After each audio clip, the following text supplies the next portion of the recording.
show you a perfect example of a game where you lose, sorry, you win your opponent's queen, he loses his queen to you, and redoubles his efforts, and you have to stay so focused. So we got a e4 opening, and for some strange reason I decided to bring out my queen's knight just to stop maybe I had a sense that that pawn might advance. Queen comes out, looks like an aggressive player. So let's stop this advance here with this, just blocking it. Queen comes over to put one piece of attacking on it. And also she is basically doing a little veiled attack on the G pawn there, my G pawn, because if I move my bishop, which looks likely, then he can snap that up and possibly win the rook as well. That's a very common strategy. So I get this out. I'm partly just trying to get his hopes up. I didn't originally intend to get this knight out, but I got it out because I want to get him excited that the bishop's coming next. I want his queen to come down and make mistakes. So now he just locks up here, just protects that pawn that I've attacked. He doesn't want to move his queen twice.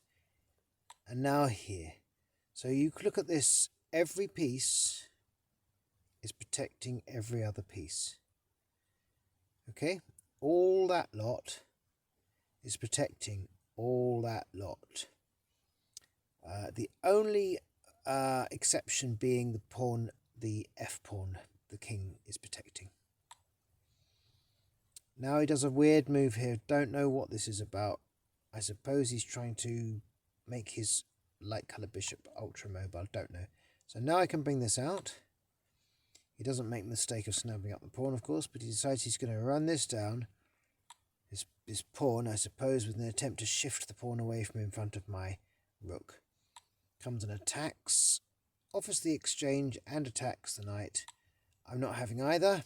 He can exchange if he wants, decides not to, and gets himself a phalanx going. And now the queen, I attack her with this. And she comes here, and I think this is really silly. Personally, she has no business being down there.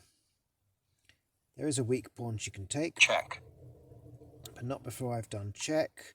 It's unblockable, actually. So king has to move. And then just bring that back to here now so that I can attack the queen with it in a minute. And now he brings out this knight. It's got a crazy symmetry going there. I don't know what the function of it is. And attack the queen, and now she steals that pawn. All well and good. However, this is curtains for the queen. Curtains. She's lost. She is lost. Why he didn't take something, I don't know. Because he really should have taken that. Then I capture there. Check. And he captures there. And he wins my queen. But I didn't see that till later. So after that, check. Instead he takes the rook, the highest value piece, and I grab the queen. And in fact, there's nothing else he can grab now. So the material, I got the minor pieces, he's got the minor pieces. I got a rook, he's got a rook. I got a queen, he's got a rook. So I'm a queen for a rook. And in terms of pawns, it's identical. We're level. So it comes, but now he's going to win another piece because he attacks this knight here. Good move. Got to get my queen out of the firing line, otherwise that little variation I showed you would end up winning my queen in a similar way. Let the knight go. Recapture. He can do that. I'm covering the bishop now with my queen, and we can start to create some escape routes for my king. But notice now, my queen is starting to get chased around the board, so I'm trying to get rid of as many of his pieces as I can. Got rid of one there. Not the one he expected, but the other one.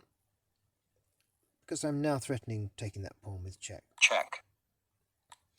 Comes to get his check, and again, my king is a little bit hamstrung. We've got to move him. Come down and attack the bishop. Gets out of the way. Move this up to block the bishop's attack. His king comes up here. Now I've made a hole for my king here. Little check, I can disappear through it. Comes up to here. He's probably going to try and attack now with the white bishop from that side. Check. And I can just take that one. Check.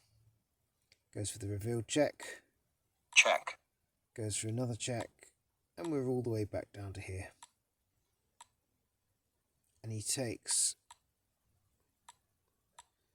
the rook.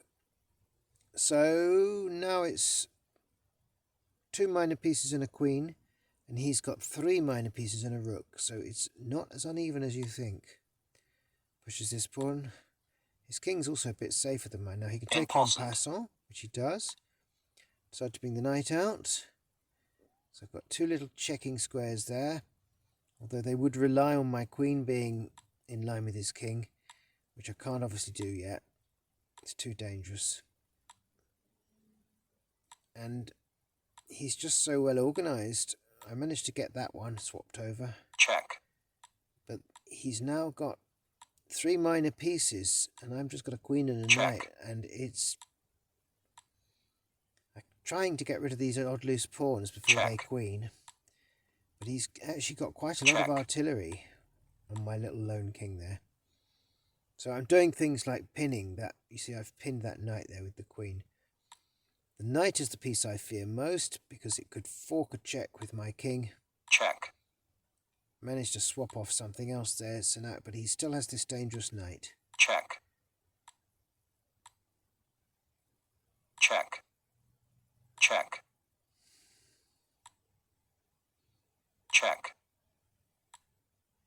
And look at that. There's the checking square. He didn't do it. Because, see, can't move it. It's pinned. I knew that. And that's why he moves his king. Because now, on the next move, he will win my queen unless I do something. Check. So I do it.